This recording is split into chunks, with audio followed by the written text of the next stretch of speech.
ICICI విద్యార్థులకు 9వ ప్రకరణంలో గణపతి యొక్క బుబలాటం గురించి చెప్పుకున్నాం. గిరిజాల జుట్టు బుబలాటం గురించి చెప్పుకున్నాం. ఇక తనకు ఇంకొక బుబలాటం కలిగింది. ఏంటనేది ఇది రాజమహేంద్రవనంలో తన స్నేహితుడి వివాహానికి వెళ్ళినప్పుడు జరిగిన సంఘటనలు ఇవి. ఇక మన పాఠ్య భాగంలోకి వస్తే ఇక రాజమహేంద్రలో జరిగిన విషయం గురించి చెప్పుకుందాము. మా సబ్స్క్రైబ్ చేసిన వారందరికీ ధన్యవాదములు. వీడియోస్ అందరూ చూస్తున్నారు, కానీ సబ్స్క్రైబ్ చేయటం మర్చిపోతున్నారు. సబ్స్క్రైబ్ చేయండి, బెల్ కొట్టండి, లైక్ చేయండి. ఇక మన పాఠ్యంలోకి వెళ్దాం. రాజమహేంద్రవర యువజనులకు చూడగా అతనికి మరి ఒక ఉబలాటము కలిగెను. యువజనులు అంటే కుర్రవాళ్ళని. రాజమహేంద్రం అంటే రాజమండ్రిలో వివాహానికి వెళ్ళాడు కదా. యువకులను చూసేసరికి అతనికి ఒక ఉబలాటం అంటే ఒక ఆశ కలిగింది. ఏంటంటే చెప్పులు మోటవాండ్రు తొడిగి కొనవలసినవే కాని నాగరీకులు తగనివనియు, నాగరీకులు పాదములకు తొడిగి కొనవలసినవి ముచ్చెలో చడావులో కాని చెప్పులు కావనియు అతని మనసునకు తట్టెను. చడావు చెప్పులు అని అంటే ఇప్పుడు మనకు చంద్రముఖి సినిమాలో గనక ఆ రాజు వేసుకుంటాడు కదా చెప్పులు, కిర్రు కిర్రుమని నడుస్తాడు కదా, అలాంటి చెప్పులు అనమాట. ఏవి తోలు చెప్పులు, నడుస్తూ ఉంటే కిర్రు కిర్రు అంటే తోలు చెప్పులు. అలాగే ముచ్చెళ్ళు అంటే ఇప్పుడు ముస్లింలు పెళ్లిళ్ళప్పుడు వేసుకుంటారు చూడండమ్మా, పైన మా డిజైన్ లేస్ తో గాని ముత్యాలు గుచ్చి లేసాలు లేసి చెప్పులు తయారు చేస్తారు. అటువంటి ముచ్చెలు చెప్పులు అనమాట. చడాయిబు అని అంటే తోలుతో చేసినటువంటి చెప్పులు, నడుస్తూ ఉంటే కిర్రు కిర్రు అనే శబ్దము వస్తుంది. అటువంటి చెప్పులు.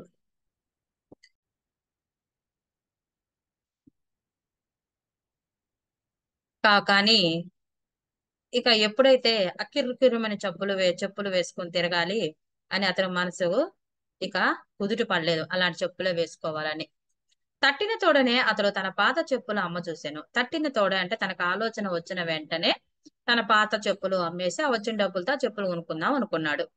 ఆ చెప్పులు అతని కాలునే కాని మరి ఒకరి కాలునకు సరిపడని అగుటచే అవి కొనువారెవరు లేకపోయిరి. ఇక మన పొట్టివాడు కదా గణపతి, ఆ చెప్పులు తనకు తప్ప ఇంకెవరికి కూడా సరిపోవు.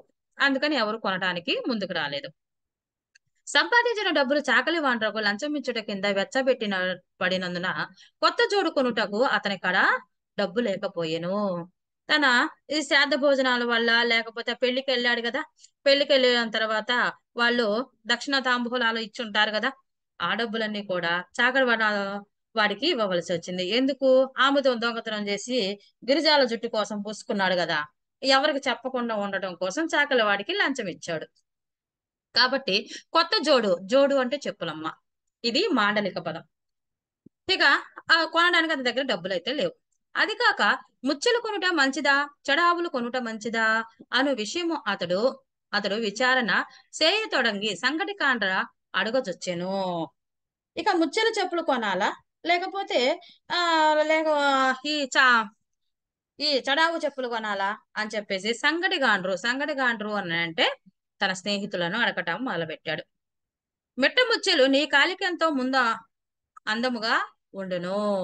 మిట్ట ముచ్చెలు ఎందుకంటే ఆ మిట్ట అంటే ఆ ముత్యాలు మెరుపుకుంటూ తలుపులు అవన్నీ వేసేసుకొని లేసేసి అల్లినటువంటి ఆ చెప్పులు గనక వేసుకుంటే నీ కాళ్ళకు బాగుంటాయి అని కొందరు చెప్పారు. మరికొందరు చెప్పు, అవి తొడుగుకొని టిక్కు టిక్కుమని నీవు నడిచితివా చూచి వారికి ఎంతో ముచ్చటగా నుండును, కాబట్టి ముచ్చలే కొను అని ఒకడు సలహా చెప్పాను. సేదంటే నువ్వు ఐవానికి వేసుకొని టిక్కు టిక్కు అని అటు నడుస్తూ ఉంటే బాగుంటాయి అని చెప్పేసి ఆ స్నేహితుడు ఒకడు చెప్పాడు. ముచ్చట చెప్పుడే కొనని. ఒంటి అట్ట చడావు నీ పాదము నాకు ఎంతో సొగసుగా ఉండును. ఒంటి అట్ట అంటే మనం దీంతో చేస్తాం కదమ్మా, చర్మముతో. అదంతా కూడా అట్టలాగా ఇట్లాగా ఉంటుంది కదా, పైకి ఇట్లా లేసిరా. అప్పుడు చంద్రముఖిలో గనక మన రజనీకాంత్ వేసుకుంటా అట్లా అలాగా లక్క లక్క లక్క లక్క అంటల్లా అట్లా చక్కగా అలాంటి గనక చెప్పులు గనక వేసుకొని ఉంటే నీ పాదాలకు ఎంతో సొగసుగా అందంగా ఉంటాయని చడావు తొడుగుకొని అవి కిర్రు కిర్రు మన చప్పుడు చేయుచుండా నీవు వీధుల వెంట నడుచుచున్నప్పుడల్లా ఎల్లరకు ముద్దుగా ఉండును. నువ్వు ఎప్పుడైతే ఆ చడావు చెప్పులు తొడుక్కొని నువ్వు కిర్రు కిర్రు అని నడుస్తూ ఉంటే, వీధుల్లో నడుచుకుంటూ పోతే ఆ చూసేవారందరూ కూడాకి నువ్వు చాలా ముద్దుగా ఉంటావు అని చెప్తాడు. ఒక స్నేహితుడు చెప్తాడు. కాబట్టి చడావులే కొనవలసినదని మరి ఒకటి ఆలోచన చెప్పాను. కాబట్టి నువ్వు ముచ్చల చెప్పు కాదు, చడావులే కొనాలని ఒకటి చెప్పాను. చేతులు డబ్బు లేకపోయినది కానీ గణపతి ముచ్చల చడావులు కూడా కొనగోరేను. చేతులు డబ్బు లేదు కానీ ముచ్చల చెప్పులు చడావ చెప్పులు రెండు కొనాలని మనసులో ఉంది అతనికి.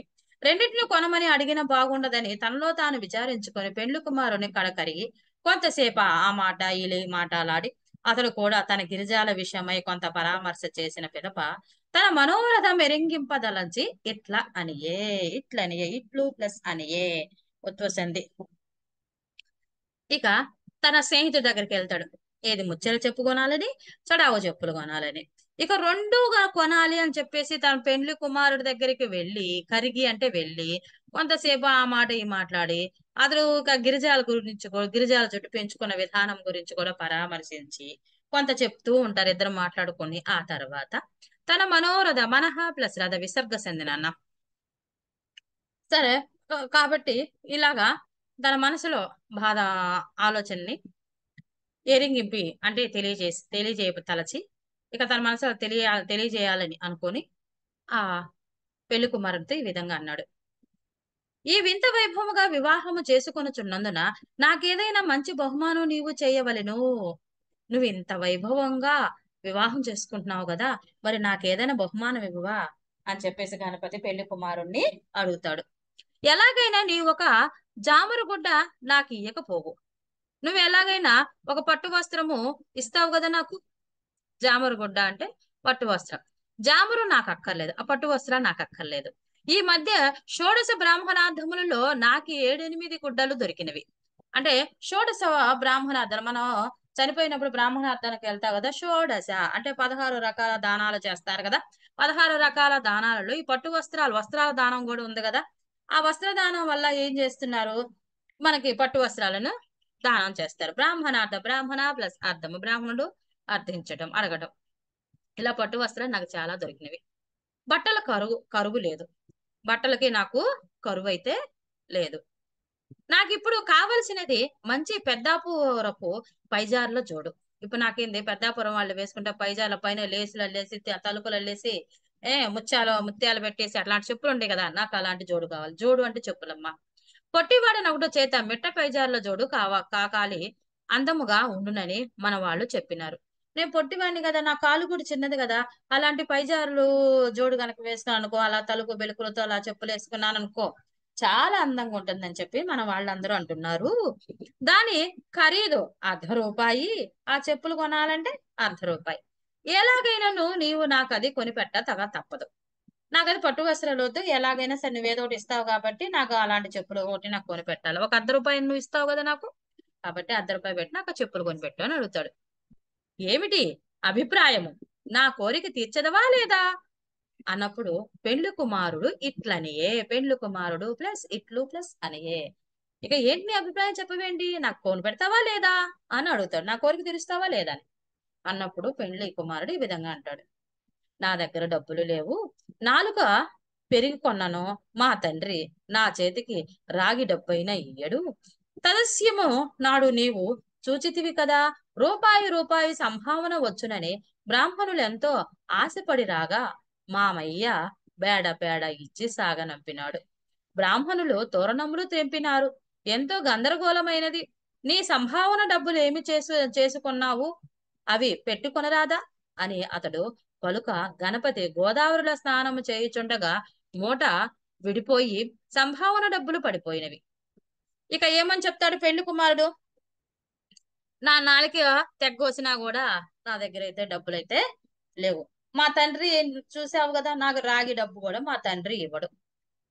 అయినా నీ దగ్గర డబ్బులు ఉన్నాయి కదా, ఆ డబ్బులు పెట్టి కొనుక్కోవచ్చు కదా అన్నాడు. అయినా ఇంకా మన పెళ్లిలో చూసావు కదా, బ్రాహ్మణులందరికి మా మామ ఎంత ఇచ్చాడు, వాళ్ళందరూ కూడా రూపాయి వస్తుంది కదా అని చెప్పేసి వచ్చారు. కానీ బ్రాహ్మణులకు మా మామ ఏమి ఇచ్చాడు, ఒక్కొక్కరు బేడ ఇచ్చారు.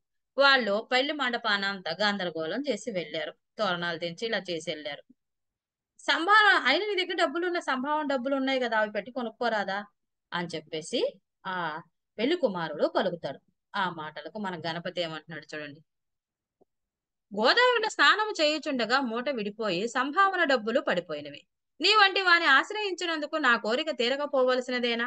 పోని మీ నాన్న చేత బదిలిప్పించు. 2 షోడశ బ్రాహ్మణార్థములు చేసి నీ అప్పు తీర్చదా అని ఉత్తరము చెప్ప పెండ్లు కుమారుడు మా మా అయ్యా మా అయ్య నా సిఫారసు మీద నీకప్పియ్యడు. అట్టి ఆశ పెట్టుకొనకు అని ప్రత్యుత్తరం ఇచ్చి పంపెను. గణపతి అప్పటికి భగ్న మనోరథుడైన ముచ్చెల్లెట్లయినా సంపాదించి తీరవలయునని కృతకృత్యుడై ఉపాయాన్వేషణము చేయజొచ్చెను. ఇక ఏం చేస్తారు, మీ నాన్నగారిని అడిగాను, ఒక అప్పైనా నాకు అప్పైనా ఇప్పించు, నేను షోడశ బ్రాహ్మణార్థం కదా 16 రకాల దానాలు తీసుకుంటూ ఉంటారు కదా, అలా దానాలు తీసుకున్నప్పుడు వచ్చిన 2 సార్లు వచ్చిన డబ్బులు మీ నాన్నగారికి ఇస్తాను, కాబట్టి నాకు అప్పు ఇప్పించు అని పెళ్లి కుమారుని అడుగుతాడు. మా నాన్న నేను చెప్తేనా, నీకైతే అసలు ఇవ్వడు, ఎందుకంట నా సిఫారసు అదల పనికిరాదు అని సమాధానం చెప్పాడు. నీకైతే అప్పు అయితే అస్సలు ఇవ్వడు, ఆశ పెట్టుకోవద్దు నువ్వు అంటాడు. ఇక పాపం గణపతికి ఏం చేయాలలో భగ్న మనోరథుడై, అంటే తన మనసులో ఒక మనహ ప్లస్ రథుడు ప్లస్ అయిన, అంటే మనసులో ఉన్నటువంటి కోరిక భగ్నము అంటే బాగా పోయినందువలన ముచ్చట్ల చెప్పులు, అంటే ఆ తలుకు బెలుకుల చెప్పులు ఏ విధంగా సంపాదించాలి తీరాలని చెప్పేసి కృతనిశ్చుడై ఉపాయము ప్లస్ అన్వేషణ, ఎలాగైనా సరే ఉపాయముతో నేను ఆ చెప్పును కొనాలని మనసులో అనుకుంటాడు. ఉపాయము పొడగట్టాను అతనికి ఉపాయం ఒకటి తోచింది. అతని అదృష్టవశమున ఆ సాయంకాలము బంధువైన వయసుండొకడు 10 ఎడ్లు వయసు గల తన కుమారుణ్ణి వెంట పెట్టుకొని పెండ్లి వారిని చూడవచ్చెను. ఒక ఉపాయం వచ్చింది. ఏంటంటే అతనికి అదృష్టం వచ్చింది. అదృష్టవశాన ఆ సాయంకాలమే ఒక బంధుడు వయసుడు ప్లస్ ఒకడు, అంటే ఇప్పుడున్న వైశ్యాస్ అంటే శెట్టి గారు అని కూడా అని అంటారు. ఆ వైశ్యాసుల్లో ఒకడు ఏం చేస్తే 10 ఏండ్ల వయసు ఉన్నాడు, అంటే 10 సంవత్సరాల పిల్లవాడు ఉన్నాడు. ఆ పిల్లవాడు ఏం చేశాడు, పెళ్లికి వస్తూ ఆ ముచ్చెల చెప్పులు జోడు వేసుకొని వచ్చాడు. అది మన గణపతి చూశాడు. అప్పుడు 2 గడియలు రాత్రి అయ్యను, అంటే రాత్రి 2 అయింది. అతని కుమారుడు జరి పని చేసిన ముచ్చెల జోడు తొడుగుకొని వచ్చి దిగి గుమ్మము దగ్గర విడిచి లోనికి పోయాను. చెప్పులాడు విడిచిపెట్టేసి లోపలికి వెళ్ళాడట. అది ముద్దుల మూట కట్టుచున్నట్లు గణపతికి తోచును. అది ఎంతో ముద్దుగా ఉన్నాయట చెప్పులు. ఎట్లయినా అది కాని అటువంటిది కాని తనకుండిన పక్షమున తన జన్మము ధన్యమగునని అతడు భావించును. ఇట్లాంటి చెప్పులు ఉంటే నా జన్మ ధన్యం అయిపోతుంది కదా, అవే ఉన్నా సరే నాకు అనుకుంటాడు మనసులో. కొంచెము సేపు కోసం అటు ఇటు పచారు చేసి తన పాద మందులో పెట్టి సరిపోవునేమో అని చూచెను. తన పాదము ప్లస్ అందులో తన కాలిని ఆ చెప్పులో పెట్టి చూశాడట. సరిపోయినట్ట కరెక్ట్ గా, అది సరిగా అతనికి సరిపోయాను, చక్కగా సరిపోయినాయట ఆ ముచ్చల చెప్పు. అటువంటిది మరి ఒకటి దొరకనప్పుడు ఇదియే తాను గ్రహింపదగునని నిశ్చయించి అటు చూచి ఆ అటు చూచి చేజాచి జోడు తీసి ఉత్తరీయమున చుట్టి దొడ్డిదారిన పోయి తన బట్టల మూటలో పెట్టెను. మన గంగాధరం వాళ్ళ తాత ఏం చేశాడు, వాళ్ళ నాన్నగారు ఏం చేశాడు, వాళ్ళ తాత ఏం చేశాడు, దొరికిన ఊరు మొత్తం అతనియే కదా, ఎక్కడ దొరికినాయి అక్కడ అన్ని తీసుకెళ్లిపోయాడు. ఊరిలో ఉన్న ప్రతి సొమ్ము ప్రతిది అన్ని తాత బుద్ధిలే వచ్చాయి గణపతికి కూడా. ఇక ఏం చేశాడు, ఇక అటు ఇటు చూశాడు. ఆ చెప్పుల జోడిని తన ఉత్తరీయం అంటే పైన వేసుకునే కండబొమ్మ దాంట్లో చుట్టుకున్నాడు. దొడ్డి వాకిటి అంటే వెనక వైపు అనమాట, ఇంటికి వెనక వైపు ఉన్న దాన్ని దొడ్డిదారి అని అంటారు. ఆ వెనక వైపు పోయి తన బట్టలు తెచ్చుకున్నాడు, ఆ బట్టల మొట్టలు పెట్టేసుకున్నాడు. ఆ కోమటి ఆ కుమారుడు తాంబూలము పుచ్చుకొని వీధి గుమ్మమున కడుగుపోయి చూచినప్పటికీ జోడు కనబడలేదు. ఆ కోమటి వచ్చి తాంబూలం తీసుకున్నాడు. ఇక బయటికి వచ్చేసాడు, వీధి గుమ్మనకి వచ్చాడు. అంటే బయటకు వచ్చి చూడంగా తన చెప్పులు అయితే లేవు. జోడు అంటే చెప్పుల జత అనమాట. జరి పని చేసిన ముచ్చెల జోడు కావలసిన కొడుకెంతో ముచ్చటపడి ఆ కోమటి ఆ కాలమున అట్టి జోళ్లకు ప్రసిద్ధికెక్కిన పెద్దాపురము అందంది పురమాయించి చేయించి తెప్పించను. ఇక ముచ్చెల చెప్పు కావాలని చెప్పేసి తన కొడుకు అడగంగానే చక్కని జరీతో వాటిని చక్కగా చేయించాడట ఆ చెప్పుల్ని. అది అక్కడ పెద్దాపురంలో పెద్ద పెద్దవాళ్ళు ఉంటే అక్కడ పెద్ద వాళ్ళ చేత, చాలా ప్రసిద్ధికెక్కిన పేరుగాంచిన వారి చేత ఆ పెద్ద మంచి జరీతో ఆ చెప్పుల్ని చేయించాడు. ఆ పూటే కొడుకుకి అది తొడుక్కొని వచ్చాను. ఆ రోజే ఆ చెప్పులు వేసుకొని వచ్చాడంట పెండ్లికని. కుర్రవాడు ఏడుపు మొగము పెట్టి ఇంటికి పోయాను. ఇక ఏడుస్తూ ఇంటికెళ్ళిపోయాడు. వీడిది వీడిది విడిదిలో జోడిపోయినదని పెండ్లి కుమారుని తండ్రి ఎంతో నొచ్చుకొని కూడా వచ్చిన వారిని అందరినీ అడిగెను. అయ్యో, పెళ్లికొచ్చిన వాడి చెప్పులు పోయినాయే, తనకు అవమానం కదా, అందుకని వచ్చిన వారందరిని అడిగారు, మీరు చూసారా అని పాపం పెళ్లి కుమారుడు తండ్రి. కానీ అది బయలుపడలేదు, అది బయటికి రాలేదు. ఎవరు చెప్తారు? తీసింది మన గణపతి కదా. అక్కడున్న వారందరూ దొంగిలించిన వారిని నోటికి వచ్చినట్లు తిట్టిరి. వారితో పాటు గణపతి 4 తిట్లు తిట్టాను. ఈ చెప్పులు పోయానని చెప్పి అందరూ తిడుతున్నారంట. వాళ్ళతో పాటు ఇంక 2 తిట్లు తిట్టారంట. గణపతి కార్యవాది కానీ ఖడ్గవాది కాదు. ఇక ఖడ్గవాది అంటే వెళ్లి వాడితో పోట్లాటం చేయడం అనమాట. కత్తి చూసి మాట్లాడటం. ఇక కార్యవాది తన పని ఏదో చేయాలని అనుకున్నాడు. కనుక కార్యసాధనము నిమిత్తమై ఇక ఎలాగైనా తన పనిని పూర్తి చేసుకోవాలని తిట్లన్నీయు పడిను. ఆ తిట్లన్నీ ఎలాగైనా తన చెప్పులు వేసుకొని తిరగాలనుకున్నాడు. ఆ తిట్లన్నీ పడ్డాడు. పెళ్లివారు మాటలు పరీక్ష చేయుదురేమోనని భయపడి గణపతి తన మూట తీసుకొని పోయి వేరొక ఇంట పెట్టెను. ఇక పెళ్లివారు చూశారంటే తన మూట తీసుకెళ్తారేమోనని చెప్పేసి వేరొక ఇంట పెట్టాడు. మొత్తం మీద దొంగతనము బయలుపడకుండా జాగ్రత్త పడి జోడు సంపాదించను. ఎట్లయినా సరే దొంగతనం బయటపడకుండా ఆ సంపాదించాడు. ఆ చెప్పుల జోడుని జతను సంపాదించాడు. గిరిజాల ఉబలాటము ముచ్చెల ఉబలాటము తీరిన పిదప గణపతికి మరి ఒక కోరిక పుట్టెను. అది బుద్ధి ఎరింగిన తరువాత అతడు కోటు తొడిగి ఎరుంగడు. చీట్ల పేక లోపలి కోటులే కాని శరీరాచ్ఛదనము చేయుకోటు అతడు చూచి ఎరుంగడు.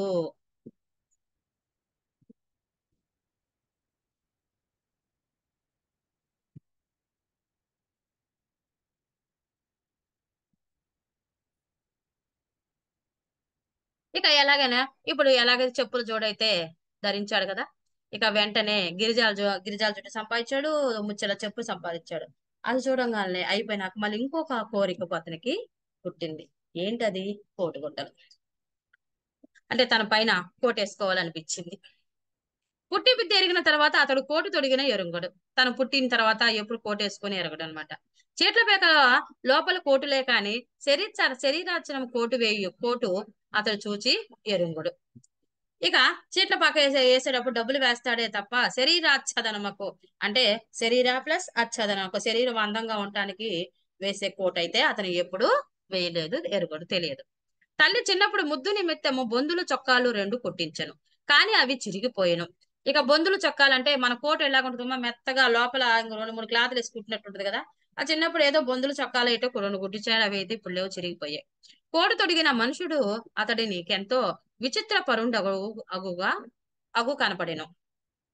కోట్ ఎవరైతే తీసుకుంటారో అటువంటి మనుషులందరూ కూడా అతనికి విచిత్రంగా కనపడుతూ ఉండేరట. 2 కోట్ల రూపాయలున్నను హాయిగా తొడిగి కొనుటకు 2 కోట్లు లేని పక్షమున వాని జన్మంతయు వ్యర్థము. ఎందుకంటే 2 కోట్ల డబ్బులు ఉన్న వాడు కోట్లు కనుక వేసుకోకపోతే వాడి జీవితమే వ్యర్థము అంటున్నాడు. పశువులకు వానికిని భేదమే లేదని అతని మనంబునకు తోచెను. పశువులకు అంటే పశువుల దశకము బర్రెలు, ఎద్దులు, వాటికి కోటు ధరించని వాటికి ఎటువంటి తేడా లేదని అతని అభిప్రాయం. ఎటులైనా 1 కోటు గాని 2 కోట్లు గాని కుట్టించుకొనవలెనని తలంచి చేత డబ్బు లేనందున అతడు విచారించి గుడ్డలు చేతిలో స్పృశించియు కన్నులను చూచియు ధన్యత చెందవలెనని మంచి కోటు గుడ్డలున్న దుకాణములన్నిటినించని ఎంత వెలయైనా ఇచ్చి కొనవాని వలె మా మూటలు ఉప్పించి గుడ్డలు అన్నిటినీ బేరమాడి చేతిలో నాణ్యము చూసి రంగు వెలయు కదా, చాలా కాలము మన్నును కదా అని అడిగి తక్కువ వెలలా అడిగి బేరము కుదరక వెడలపోయినట్లు దుకాణము విడిచి వెళ్ళెను. ఇక ఏం చేశాడు? ఎట్లయినా సరే ఆ కోడిగుడ్డను చూడాలని మనసులో అనిపించింది. అందుకే తన దగ్గర అయితే డబ్బులైతే లేవు. అందుకని ఎలాగైనా సరే వాటిని చూడాలని అన్ని షాపుల దగ్గరికి వెళ్ళాడు. దుకాణం అంటే షాపుల దగ్గరికి వెళ్ళాడు. బట్టల షాప్కి వెళ్ళి తనకి అన్ని కోడిగుడ్లన్నీ తీపిస్తాడు.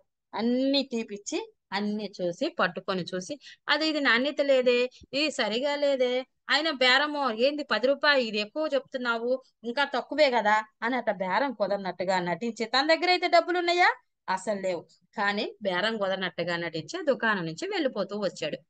ముచ్చెల జోడు సంపాదించిన విధంగా ఈ కోటిగుడ్లు సంపాదించడానికి ఎంత మాత్రం వీలు చిక్కలేదు. ముచ్చెల చొప్పు ఎలాగైతే దొంగిలిచ్చాడో ఈ కోటిగుడ్లను కూడా దొంగిలించాలంటే కుదరలేదట. ఆ రాత్రి అతనికి ఆ విచారం చేత నిద్ర పట్టలేదు.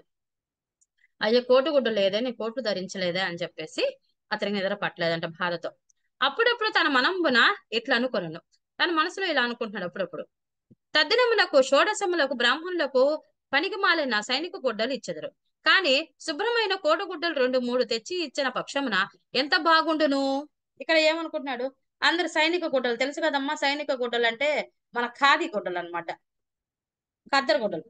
ఖాదీ ఇస్తారు కదా మనం ఒకటి ఇప్పుడు చూస్తుంటాం కదా ఈ రోజుల్లో, టవల్స్ వేస్తారు చూడండి, చిన్న చిన్న టవల్ పూజ కార్యక్రమం అప్పుడు అలాంటివి కదా, కాబట్టి అలాంటి ఇస్తారు కానీ సైనిక గుడ్డలు ఇవ్వట్లేదే, అవి ఇవ్వచ్చు కదా అని మనసులో అనుకున్నాడట. కానీ శుభ్రమైన కోటగుడ్లు 2-3 తెచ్చి ఇచ్చిన పక్షం ఎంత బాగుండి మనసులో అనుకున్నాడు. తెలివి తక్కువ ముండా కొడుకులు స్వయముగా తెలుసుకొనలేరు, ఆలోచన చెప్పిన వారి మీద ఊరడి కోపము. ఎవరైనా శుభ్ర తెలివి తక్కువ వాళ్ళు కొంచెం ఈ బట్టలు ఈ కోటిగుడ్డలు ఇవ్వచ్చు కదా, చెప్తేనేమో తెలియదు, చెప్తేనేమో చెప్పిన వారి మీద కోపం వస్తుంది. కోటిగుడ్డలు ఇయ్యని చోటుకి బ్రాహ్మణార్థంలోకి వెళ్ళవద్దని బ్రాహ్మణార్థంలో చేయు కుర్రవాళ్ళందరికీ నచ్చజెప్పి కుట్టి కట్టు కట్టించదరు. ఇక ఏం చేశాను, కోడిగుడ్డలు ఇస్తేనే బ్రాహ్మణార్థానికి వస్తాము అని చెప్పేసి బ్రాహ్మణార్థానికి వెళ్ళేటటువంటి బ్రాహ్మణులందరికీ కూడా వాళ్ళందరం వెళ్లకుండా కట్టించదను, వెళ్లకుండా చేసేద్దాను, కట్టు కట్టించదనని వెళ్లకుండా చేస్తారు. అప్పుడు కానీ వాండ్ర రోగమును కుదరదు. అట్లా అనుకొనుచుండగా మెల్లమెల్లగా నిద్ర పట్టెను. ఇక మెల్లమెల్లగా అతనికి నిద్ర పట్టేసింది. అట్లా మనసులో అలా అనుకుంటూ నిద్రపోయాడు. 10వ ప్రకరణం రేపు చెప్పుకుందామమ్మా. సబ్స్క్రైబ్ చేయండి, లైక్ చేయండి, షేర్ చేయండి. సబ్స్క్రైబ్ చేసిన వారందరికీ మరి ఒకసారి ధన్యవాదములు.